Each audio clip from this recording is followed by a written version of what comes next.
Ora, boa tarde, bem-vindos a este programa Gente com História. Hoje vamos até Monte Alegre, algures, naquele lindo concelho, já está à minha espera o Padre Carlos Roubenes. Boa tarde, Padre Carlos Roubenes. Olá, boa tarde, Américo. Olha, queres nos dizer quem és? Claro. Então, Eu sou o Padre Carlos Rubens, tenho 36 anos, estou aqui em cima nas paróquias de Montalegre, mais precisamente Venda Nova, Cabril, Covelo do Gerês, Santa Marinha de Ferral e agora há meia dúzia de dias em Fiéis do Rio, Paradela do Rio e Contim. São 7 comunidades paroquiais. Estou aqui nesta zona vai fazer 10 anos e pronto, assim muito resumidamente, penso que estou apresentado. olha, como é que tu descobriste a tua vocação? Ora, eu vou procurar, de uma forma muito resumida, fazer um percurso desde que entrei no seminário até ao dia de hoje. Eu fui para o seminário com 11 anos. Com 11 anos, uma criança com 11 anos estava longe de saber o que era ser padre, como é óbvio.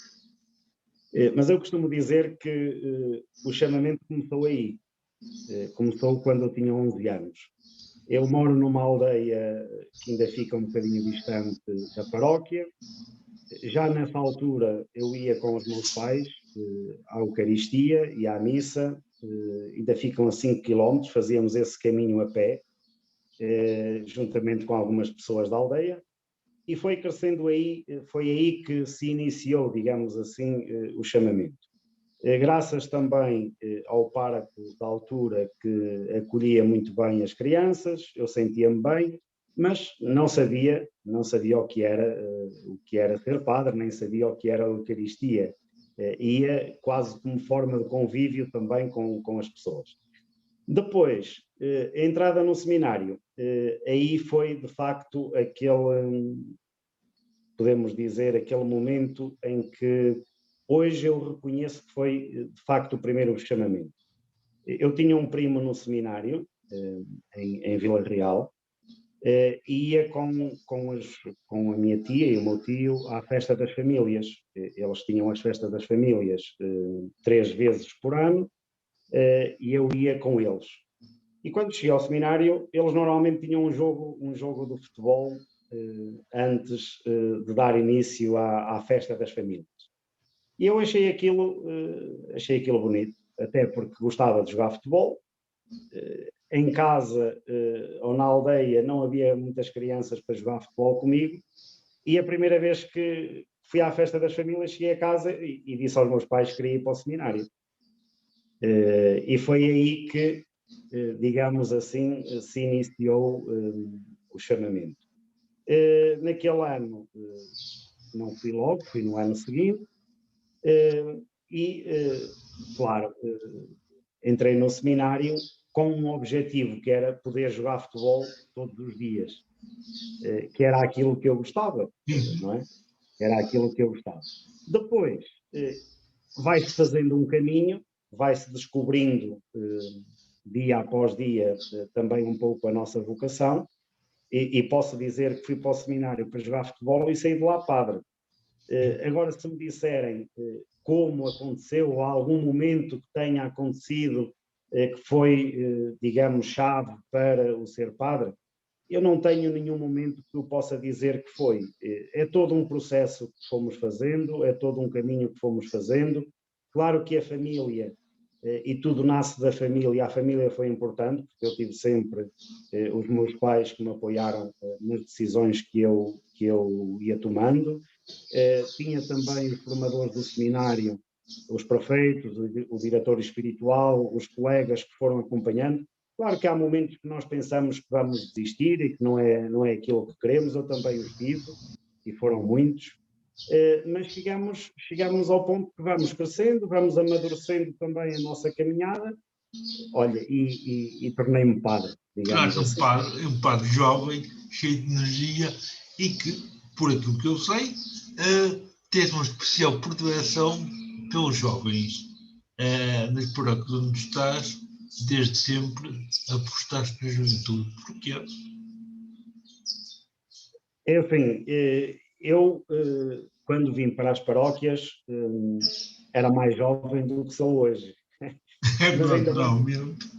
ainda hoje me considero também de um jovem. E nós sentimos-nos bem quando estamos no meio dos jovens, sentimos-nos mais jovens. Eu costumo dizer uma coisa, que eles tornam os meus dias mais longos.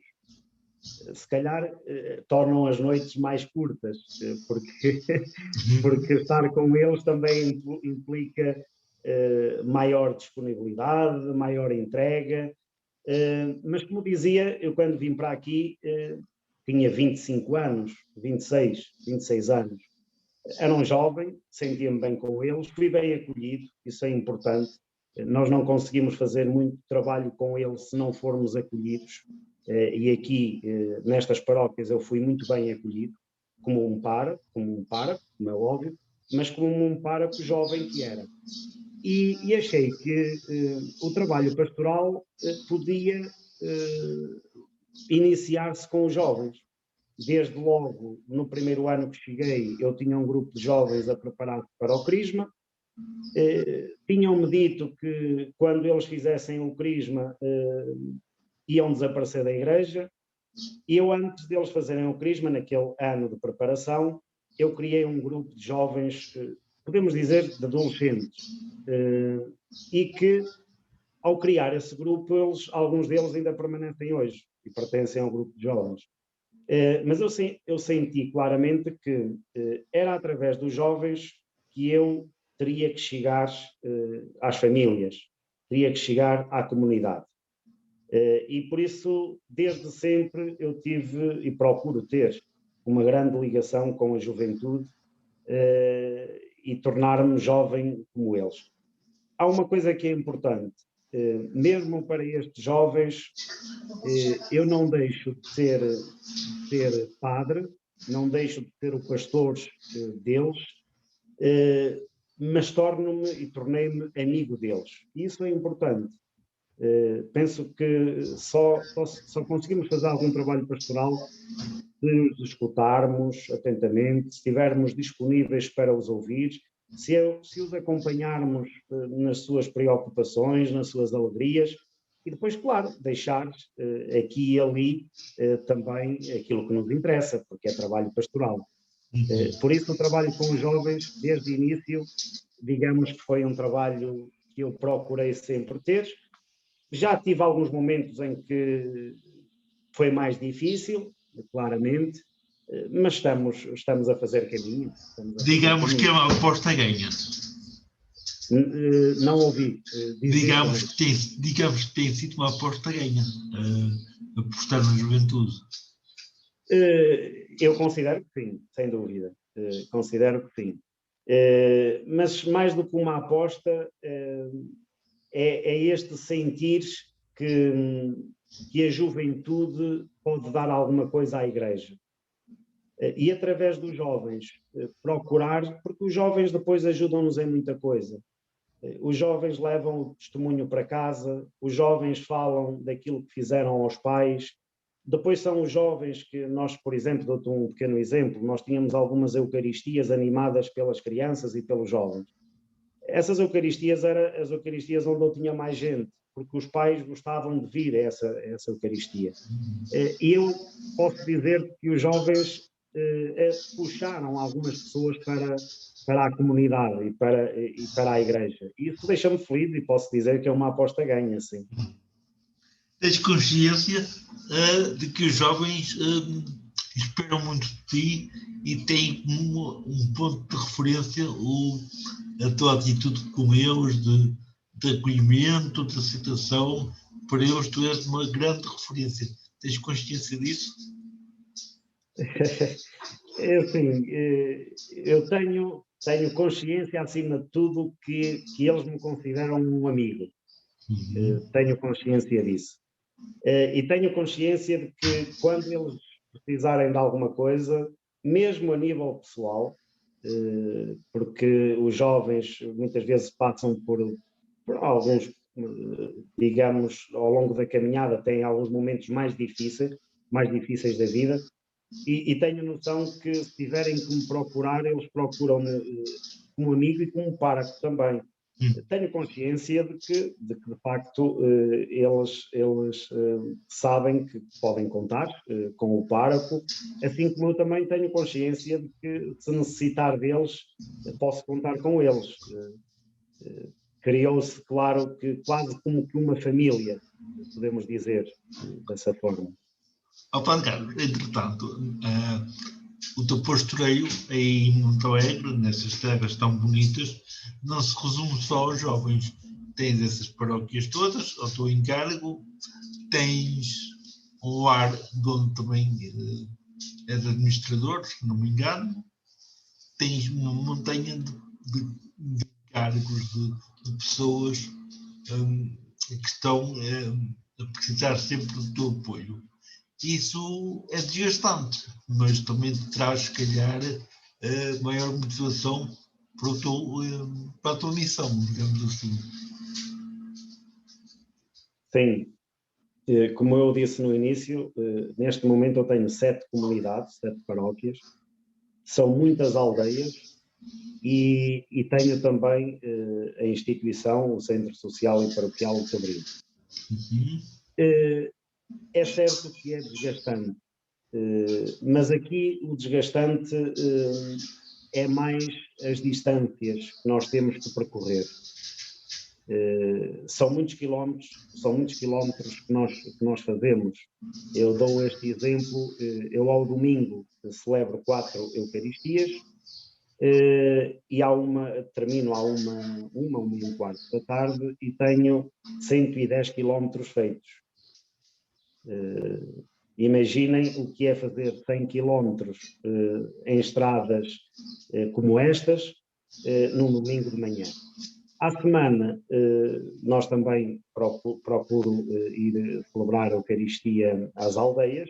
São distantes, criamos até agora uma dinâmica pastoral um pouco diferente para não percorrermos tantos quilómetros. De qualquer forma, aquilo que é gratificante é nós chegarmos a uma aldeia, e eu tenho aldeias dessas que têm 10 pessoas, e estarem as 10 pessoas na Eucaristia. Só por isso é gratificante. E acho que vale a pena sairmos, ir ao encontro das pessoas, estarmos depois também, porque o ir celebrar a Eucaristia não significa que é sair daqui, celebramos a Eucaristia e regressamos para casa. Não, eu acho que a pastoral vai muito mais longe. É estarmos com eles, ouvi-los um bocadinho, termos algum tempo para estarmos com eles, porque valorizam também isso, porque são pessoas que estão nas aldeias, que quando recebem o pároco, gostam também de conversar um bocadinho com ele.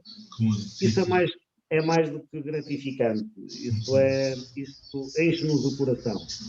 E por isso acho que tudo isso vem para, digamos, substituir o cansaço físico que possamos ter nas deslocações e os quilómetros que fazemos ao longo da semana. Padre Carlos, tu ainda és muito jovem, estás na casa dos 30 e meio, mais ou menos, se não me engano, mais ou menos. Eu conheço-te já há muito tempo, mais ou menos também, e sei que tu tens um amor muito grande pela tua missão. Abraçaste a tua missão de corpo e alma, estás por completo à missão a que Deus te chamou. Mas também sei que nem sempre é bom, é fácil, é aliciante ser pastor. No teu caso, muitas vezes tu és pastor no meio de pastores de rebanhos animais mesmo. Como é ser pastor numas terras tão quentes, tão humanas, tão sedentas de compreensão, de atenção, porque o interior é sempre muito esquecido. Ser pastor nas terras em Monte Alegre é muito diferente do que ser pastor no Porto, do que ser pastor em Lisboa, aqui na Maia. Como é ser pastor aí nessas terras tão bonitas? Olha, ser pastor no meio dos pastores aqui nesta região torna-se mais fácil. E eu vou explicar porquê. Porque eles sabem o que é ser pastor. Normalmente, eu uso muitas vezes essa imagem do pastor com o rebanho, e nós aqui temos muito também há pessoas que vivem exatamente disso, e eles sabem perfeitamente o quanto é difícil por um lado, mas o quanto é também felicidade por outro, como é óbvio. E por isso ser um pastor no meio de tanta gente simples, de tantos pastores, de tanta gente humilde, torna-se mais fácil do que propriamente até nos grandes centros ou nas grandes cidades. Porque eles percebem exatamente isso, percebem que o pastor é para estar com o rebanho e não há pastores sem rebanho. Assim como um rebanho sem o pastor anda à deriva. E eles percebem isso. Por isso é que não mandam os animais para a terra sozinhos. Vai sempre um pastor com eles. E eles sabem que o pastor é aquele que guarda, que cuida do seu rebanho, que protege o seu rebanho, e aqui é necessário proteger, porque na serra há muitos lobos, e eles sabem disso, sabem o quanto é importante acompanhar o rebanho. E olham para o padre, graças a Deus, olham para o padre como aquele que também é o pastor que procura cuidar do rebanho. Claro que nós, muitas vezes, enquanto pastores, também falhamos, e eu também tenho as minhas falhas, como é óbvio. Mas, acima de tudo, nós, e eu, enquanto pastor destas comunidades, eu procuro também cuidar deles, cuidar da sua vida espiritual, acompanhar a sua vida pessoal, muitas vezes é necessário isso também, porque nós aqui somos também um pouco diretores espirituais. As pessoas muitas vezes procuram-nos para um conselho, procuram-nos para tomar uma decisão. Isso é ser pastor, é este cuidar que é necessário. E as pessoas aqui sabem, e principalmente aqui quem é pastores, sabe a importância do que é não abandonar o rebanho. E um pastor que abandona o rebanho deixa o rebanho fragilizado. E isso é sempre aquilo que eu procuro não fazer. Procuro, acima de tudo, acompanhar, nunca abandonar.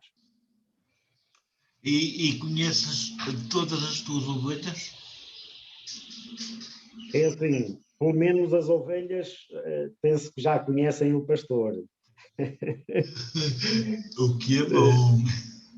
Se eu conheço as ovelhas, procuro conhecer, procuro. Sim, Aqui sim. também se torna um bocadinho difícil, porque é uma zona que fica muito perto de Braga e tenho muitas pessoas daqui a trabalhar em Braga que só vêm ao fim de semana.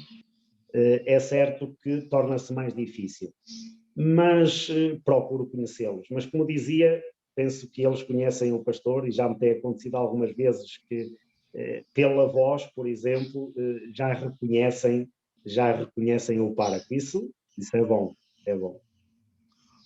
Padre Carlos, tu no meio de todas as ovelhas, todos estes rebanhos tão intensos, tão ativos, tão sedentos de amor, qual é a mensagem normal que tu tentas transmitir, que a título pastoral é mais frequente tu teres para com a gente daí, para com esse povo, porque realmente deve ser muito diferente transmitir Jesus a uma gente simples, e gente simples é verdadeira, é autêntica, do que a doutores, do que a sábios.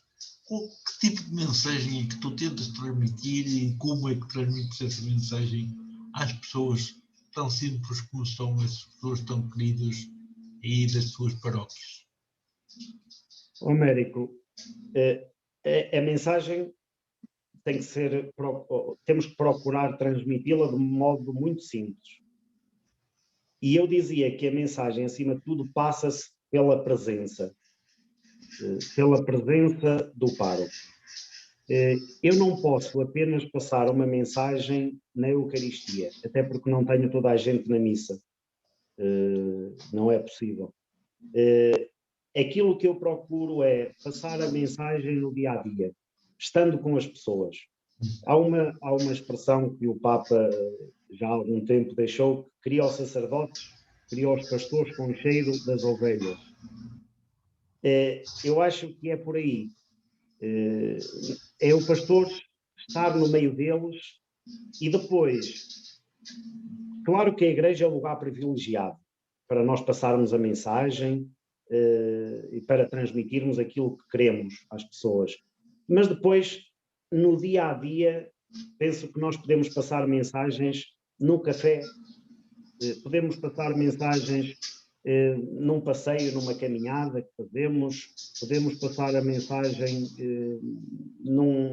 numa dinâmica que organizamos, num jogo de futebol, não deixando de ser nós próprios, os pastores, mas estando com eles. É um pastor com o cheiro das ovelhas, um pastor no meio deles.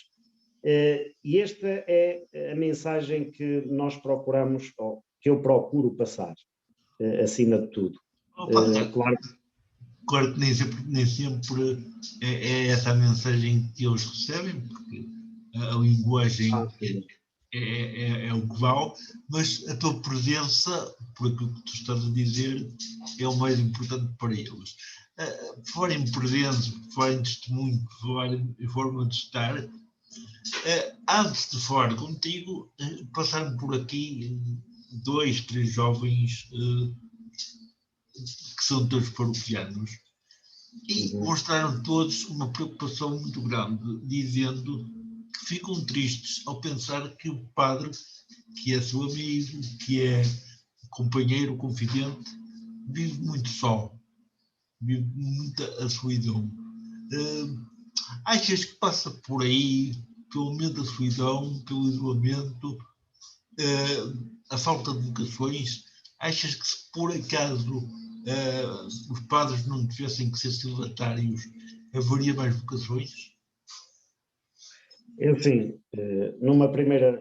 respondendo primeiro à primeira parte da pergunta, eu tenho, posso dizê-lo dessa forma, não tenho muito tempo para estar sozinho. Ou não tinha. Agora, com a pandemia, temos que admitir que as coisas mudaram bastante.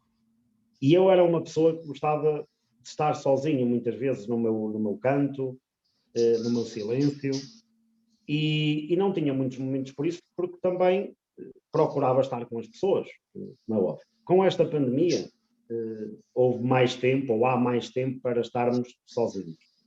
Claro que a solidão é uma coisa muito má.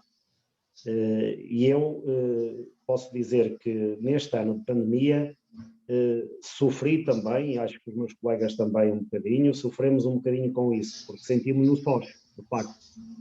Nós nem ao domingo íamos celebrar a Eucaristia sozinhos, íamos celebrar sozinhos, não tínhamos o povo. E aí sim, posso dizer que este último ano senti-me muitas vezes sozinho, tenho que admitir isso.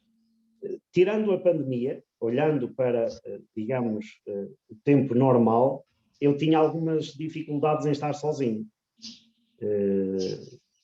E isso, claro, isso ajuda-nos porque temos o dia preenchido, porque ajuda-nos a passar o tempo, estarmos com as pessoas, isso tudo. De modo que eu não tenho o problema da solidão, porque procuro estar muito com as pessoas e tenho outro problema, não tenho muito tempo para estar sozinho. Depois, respondendo à segunda parte da tua pergunta, se haveria mais vocações, de facto, se os padres pudessem ter família. Acredito que sim, mas acredito que não haveria tanta disponibilidade. Se tivéssemos família, tínhamos também que viver para a família, não é óbvio? Claro. E não tinha a disponibilidade que tenho. Isso é óbvio. Agora, certamente haveria mais vocações, certamente que sim, certamente que muitos jovens poderiam pôr em questão o porquê não ser padre. Mas depois faltava-nos o resto, e é esta disponibilidade total, porque praticamente aquilo que, digamos, nos ajuda a vencer muitas vezes a solidão é estarmos disponíveis. Dou exemplos muito concretos. Nas grandes cidades não acontece muito isso, mas aqui nas aldeias as pessoas convidam-nos muito para ir almoçar ou para ir jantar à casa delas. O pároco é com todo o gosto que vai e que está com a família. Também é uma forma de pastoral, uma forma de estar com eles, de os acompanhar. Se tivesse família, não poderia estar sempre a comer fora e deixar a família em casa, como é óbvio.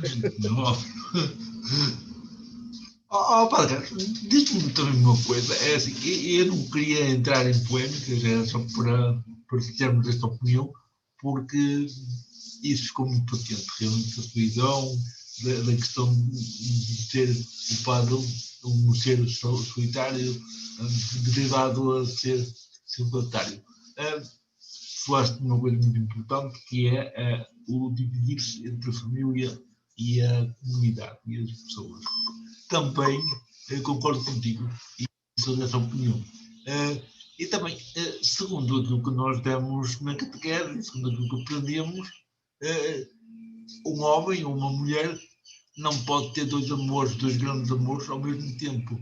Eu estou a ironizar um bocado. Se vocês tivessem mulher e filhos e tivessem que estar na igreja, amando Jesus, amando Deus, não poderiam amar Deus e a mulher e os filhos do mesmo modo, ou seja, dividir o tempo por duas partes era muito difícil.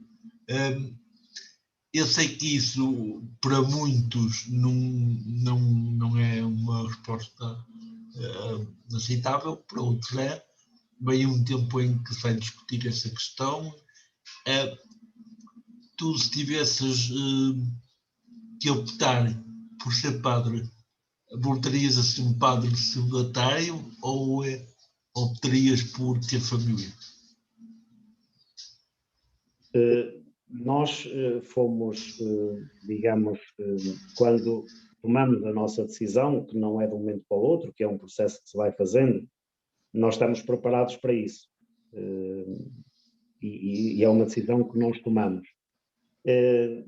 Claro que neste momento eu sinto-me feliz. E eu próprio penso que posso também aqui desabafar, digamos assim, nesse aspecto. Quando deixar de me sentir feliz naquilo que faço, se calhar sou o primeiro a querer mudar de vida. Isso é óbvio. Porque um padre que seja infeliz e continua a ser padre, primeiro não está a ser justo com ele próprio, mas também não está a ser justo com os outros, no sentido de que está ou continua a ser padre, mas é uma pessoa infeliz. Por isso, aquilo que eu posso responder a essa pergunta é que, enquanto eu continuar a ser feliz na decisão que eu tomei, posso dizer que continuarei nesta minha missão. Não posso dizer que isso vai ser sempre, ou não. Claro que o futuro está reservado nas mãos de Deus. Mas isto não é só os padres, é qualquer pessoa, não é? Qualquer pessoa. Eu acho que é qualquer pessoa, e na família acontece muito isso. Muitas vezes as famílias ficam divididas porque chegaram a um momento em que se cansaram, em que já não são felizes, e nós temos que os acompanhar da mesma forma. Um padre, eu já tive alguns colegas meus que acabaram por abandonar, por desistir, continuamos amigos, continuamos a acompanhar uns aos outros, e acho que o mais importante aqui é a felicidade de cada um. Se me sentir bem, se eu sou feliz naquilo que faço, pois devo fazê-lo sempre com este amor e com esta dedicação a que fui chamado por Deus. Se eu começar a não sentir felicidade naquilo que faço, se calhar é Deus que me está já, digamos, a a chamar para outra coisa. É Deus que... Porque é necessário estarmos atentos aos sinais que Deus nos vai dando. Ele praticamente dá-nos a resposta. Eu costumo dizer que o sim que eu dei no dia da minha ordenação, claro que foi dado por mim, mas o grande sim foi dado por Deus. É Deus que dá o sim, é Deus que chama, e foi Deus que me chamou. É sempre Ele que toma a iniciativa. Nós depois ou deixamos-nos levar por Ele, ou muitas vezes recusamos. E aqui eu acho que é continuar a deixar-nos levar por Ele até onde Ele quer. Opa, Carlos, eu prometi que não te ia prender muito à entrevista, porque o tempo para um padre é precioso e não quero que realmente o teu rebanho fique sem pastor durante muito tempo, mas queria, antes de terminarmos, gostaria de perguntar mais duas coisas. Que importância é que tu, no teu pastoreio, na tua atitude pastoral, dás à fragilidade, e também que mensagem deixarias para os jovens que nos estejam a ouvir, que ainda estão indecisos, se querem ou se não querem seguir a vocação sacerdotal? Que é que tu dirias para eles poderem realmente tomar uma decisão? Pronto, respondendo à primeira parte da pergunta, olhando para os mais frágeis, foi isso que eu percebi. É isso, sim. Exatamente. A Igreja tem necessariamente que estar próximo dos que sofrem, dos mais fragilizados, dos mais débeis, dos mais pobres. Mas a Igreja também tem que se tornar, há uma expressão muito bonita, tu não podes ajudar um pobre se não te tornares pobre como ele. Ou seja, se a Igreja não descer ao nível dos pobres, dos necessitados, dos mais frágeis, nós nunca conseguimos ajudar ninguém. E muitas vezes a Igreja, acho eu, que ainda peca um bocadinho neste sentido. Custa-nos a descer, custa-nos a ir ao encontro. E a minha preocupação, e tendo um centro social e paroquial onde tenho 30 idosos, grande parte deles são doentes e são frágeis, como é óbvio, a minha preocupação é procurar ir ao encontro deles e procurar-me sofrer um bocadinho com eles, porque é difícil nós conseguirmos ajudar alguém quando não sentimos aquele sofrimento, aquelas dores. Isto acontece, por exemplo, e olhando também para os mais fragilizados, não só os idosos, os doentes, mas muitas vezes as famílias que perdem um filho, por exemplo, são pessoas frágeis.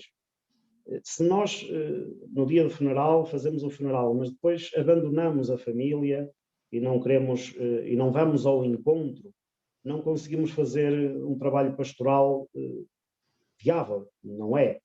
E a Igreja acho que deve de ser mais ao encontro dos frágeis, dos pobres, dos necessitados, daqueles que sofrem realmente.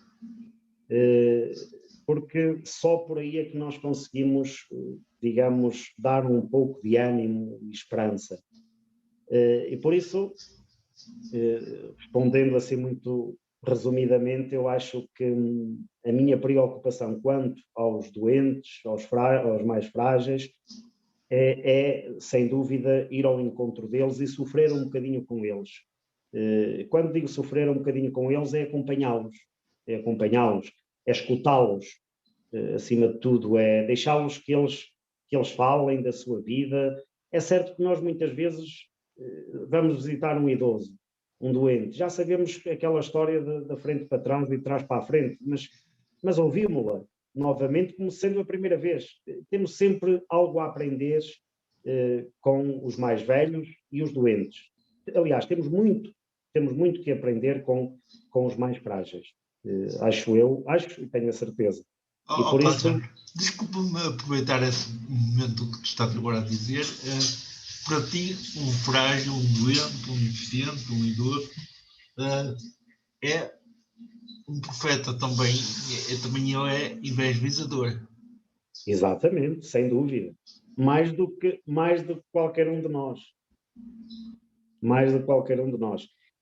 Nós temos o exemplo, Américo, se me permites, tu já vieste aqui às minhas paróquias umas 4 ou 5 vezes. E que saudades que tenho. e repara que a cada passo as pessoas falam de ti. Agora, não foste um evangelizador? Claro que foste. Foste alguém que vieste dar esperança, foste alguém que vieste dar ânimo a estas pessoas, porque as pessoas recordam. E claro que os mais frágeis, os doentes, são sem dúvida evangelizadores deste Cristo, mais do que nós. Mais do que nós. Mas, Padre Carlos, tu estás a dizer isso, eu sei que é assim que tu dizes e é assim que tu vives, mas não sou todo, nem sempre a Igreja vê o doente, o deficiente, o idoso desse jeito. O que é que estará a faltar? Por isso, Américo, é que eu te dizia que a Igreja tem que aprender a descer mais, a meu ver. A Igreja tem que descer do altar e ir ao encontro. É nesse sentido. Mas isto também passa por nós. Sim, passa por nós. Agora, e essa expressão penso que até é tua, se tu não serves para nada, és encostado num canto. Isto não é Igreja. Claramente. Uma Igreja é aquela que conta com todos e que todos somos necessários. E se nós estamos a discriminar ou a pôr de lado alguém e dizemos que somos Igreja, não somos. Somos Igreja quando acolhemos todos, na sua diversidade de funções, com a capacidade que têm, e nós muitas vezes pensamos que os mais frágeis não têm capacidade e depois surpreendem-nos. Quase sempre somos surpreendidos. À Igreja falta esta humildade, muitas vezes, de ir ao encontro de quem necessita.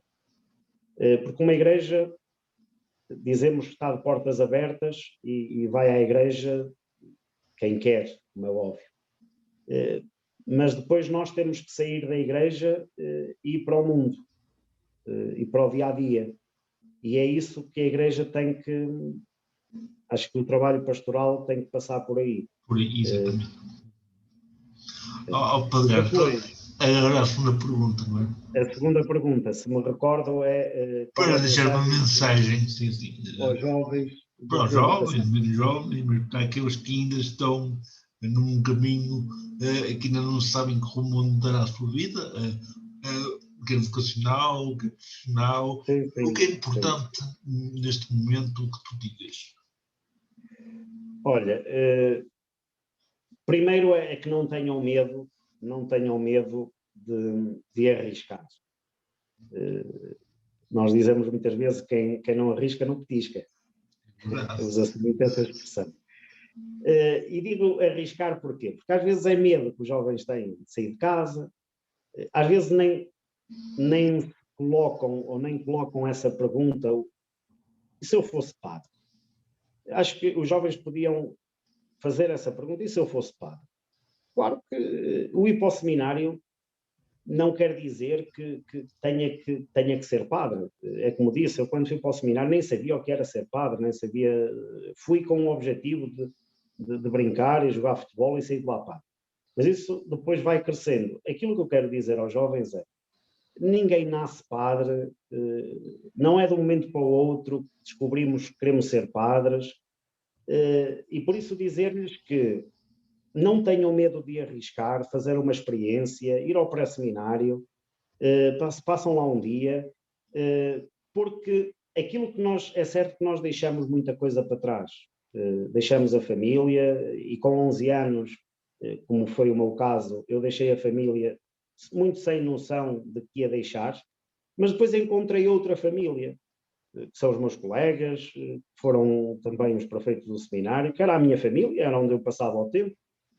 E aquilo que nós abraçamos é sempre maior do que aquilo que nós deixamos para trás, no sentido que também não perdemos aquilo que deixamos para trás. Eu não perdi a família, sempre tive o apoio da família, sempre me acompanharam e hoje continuam a acompanhar. Nós não perdemos a família. Ser padre não significa perder a família.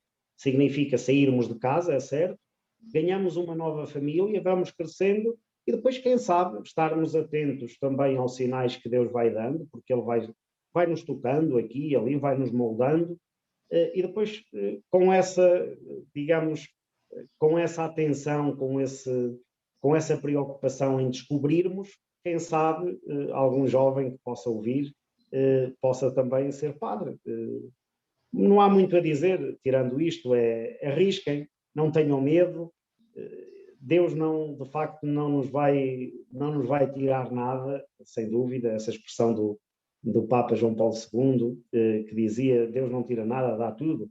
É este o sentido também de ser padre. O ser padre não nos tira nada, dá-nos alegria, dá-nos felicidade. E aos jovens, muitas vezes, aquilo que eu deixo é, pelo menos que coloquem em cima da mesa esta pergunta. E se eu fosse padre? Se colocarem esta pergunta, pelo menos já estão aqui a iniciar um processo. E depois, se não forem, logo sejam felizes, é o mais importante. Aliás, já foste aqui dizendo que muitas vezes ou colegas teus deixaram um sacerdócio. Qualquer um deles que agora seja capaz de arriscar, de assumir, também a todo o tempo estão à vontade de poder deixar o sacerdócio. É uma experiência de vida, mais do que nunca, acima de tudo, é experiência. E a vida é feita de experiências. Experiências sérias, mas experiências que enriquecem. Padre Carlos, tu és realmente uma experiência de unidade, de entrega, de compromisso com os homens em nome de Deus. E também eu quero te agradecer todo o carinho, toda a atenção que ao longo da tua missão como padre, e até antes de ser padre, porque eu conheci antes, e desde logo fiquei muito impressionado contigo. Achei que tu ias ser um bom pastor. Agora que estamos a celebrar o dia do bom pastor, do domingo do bom pastor, quero realmente desejar-te as maiores felicidades na tua vida pastoral, que continues a ser íntegro a ti próprio e a Deus, que sejas para o mundo de hoje a luz que sempre falta, porque a luz de Deus chega através de nós aos outros. E obrigado por ter estado aqui connosco nestes minutos que foram muito ricos e que realmente sirva para que outras pessoas que estejam aqui a ouvir possam dizer que vale a pena tomar decisões e tomar decisões a tempo inteiro, sem medo, sem receio. Padre Carlos, aquele abraço, um santo amigo, um pastor para ti. Muito obrigado, para ti também, um abraço, e eu é que agradeço podermos conversar um bocadinho neste dia tão importante como é o Domingo do Bom Pastor. Procurarei, como disse, ser este pastor ao encontro do rebanho que me está confiado, na certeza de que também, pois, esse rebanho cuidará também do seu pastor. Temos que cuidar uns dos outros. A ti, um abraço forte, de amizade, e um dia destes esperamos por ti aqui nesta zona do Barroso, que tanto te admira. Mais uma vez, obrigado. Obrigado a si também, caro espectador, por ter assistido a este programa, onde foi um pastor que fez gente com história.